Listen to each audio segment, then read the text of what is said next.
the head of football operations for the Alliance, where opening weekend is this weekend, J.K. McKay. J.K., good morning. Morning. How are you? Well, we're doing really well. We've got Alliance fever. Yeah, it's kind of exciting after all this. We're 2 days away. It's pretty incredible.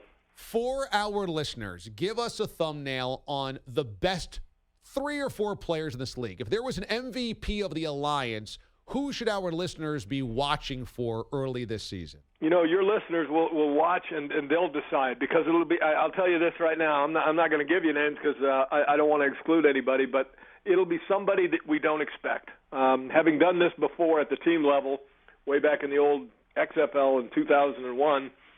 I had a quarterback coming out of UCLA that had done nothing in the NFL, and he came into our league. His name is Tommy Maddox, and he just lit it up.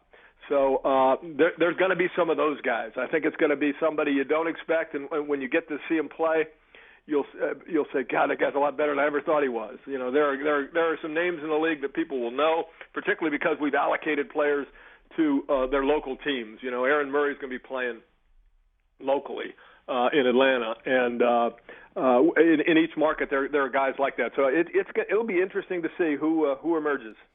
We had Brady Quinn join us before you even began the Alliance, and he had said there are plenty of veteran players in the NFL that are just on the outside that would love a different opportunity like a spring league to show their wares. Brady's not in this league, but a guy like Aaron Murray is. A guy like Christian Hackenberg, Zach Mettenberger, guys just on the outside of NFL rosters. Were you pleased to see guys that had played in the NFL or been drafted and their interest in your league? Absolutely. I think that was important to us. I was just looking at the numbers today, and then our 52-man rosters on each of our teams. Over 80% of the guys on those rosters have signed NFL contracts. Many of them, however, you get into camp, you might get into a preseason game, but you don't really get into games that matter, and you don't get game time. And some guys are just better when it's a game as opposed to a practice. So like I said, I think we'll have stars emerge. I am really pleased at the number of former NFL players that are interested in our league and the opportunity that it provides them. J.K. McKay joins us from the Alliance of American Football. When you joined us a year ago, you thought a good target for year one might be attendance like 30 to 40,000 people. You said that would be a huge success. Is that still a target point that you would think would be a real big success this year? Oh, that'd be a home run, I think. I have no idea where we are on that. I think it'll build.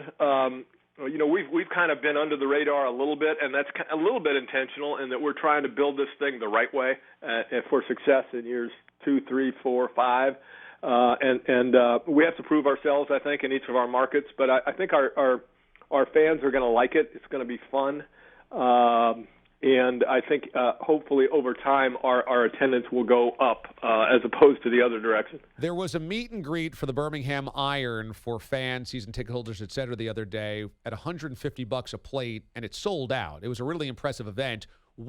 What city or what fan base has been the strongest going into week one? You know, that's interesting. I've been around to all of them. They all have a high degree of interest, surprisingly high degree of interest when I've been down in San Diego, which, there's a lot going on down there, but a lot of people are interested in the San Diego fleet. And I've seen the same thing in San Antonio. Of course, we had our training camp there for the month of January, so we had all 8 teams there. But to everybody in San Antonio, they recognize the Alliance logo now. They've seen it, and they seem to be kind of excited about it.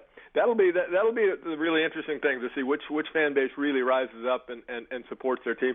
Part of that may have to do with wins and losses. There is a modernization that you guys, and I know talking to Charlie Ebersol, he would like to see, which is social engagement, which is technological engagement, fantasy football numbers, stats, and things that young people get into when it comes to sports. How important is the technological aspect of bringing in a younger audience? I think it's extremely important, and it's garnered a lot of interest from others in the sports world to watch what Charlie and his group are doing in terms of building this app that is revolutionary. I am not a techie. I'm a football guy, so I'm not sure I even understand all it can and will do, but It is, I'm told, cutting edge and has some amazing people involved in building it. So I think that's going to be a really important aspect of what we're doing. So you sound confident, JK. You always do. But, I mean, you've got to open up buildings. You've got to make sure the lights are on. You've got to make sure that the tickets are ripped. You've got to make sure that guys have their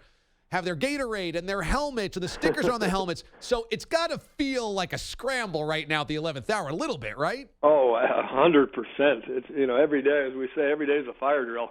We're trying to put this thing together. We have a checklist at every stadium, things we need to check on game day, and it is about 6 pages long. Might have 500 items on it. So yeah, we're trying to get everything right. And when the first game makes me extremely nervous in each of our stadiums, but there will, as I always say, we'll drop some balls, but we got to pick them up in a hurry. So we'll try to get it. Anything that goes wrong, we'll try to fix it as quick as we can. But we're excited about it. We've got good people involved in each of the markets, so I really do feel good about it. I've already told my wife we're an AAF household. I am upset by the XFL. Did the XFL try to steal your thunder yesterday with the Bob Stoops news? I just heard that. I didn't. I'm not following those. I like I said, I worked in the old XFL, so I know Vince McMahon personally. I don't have any idea what they're doing or what their plan is. I haven't spoken with anybody about it. I'm focused on what we're doing. I want you to know that this show is very supportive of the league. We've already had our national sign today, choosing our teams amongst the hats and the great logos of the Alliance. So anything that you need, JK, you just reach out to us, and we got your back on this. So you got swag for me? Yeah, we got swag for you. We were hoping you would have swag for us. But yes, we can send you the unused swag if you need it. The problem I've got is for the first time in my life, I've always been at the team level, and now I'm at the league level. I have to be neutral. I can't. I got to wear league there's swag. No fun in that. No. There's no fun in that. Hey, man, good luck with this opening weekend. Really excited for you guys. We will certainly be following and watching, and I wish you the best of luck, man. Anything you guys need, please feel free to call. Okay, thank you. Thanks. J.K. McKay joins us, head of football operations for the Alliance of American Football.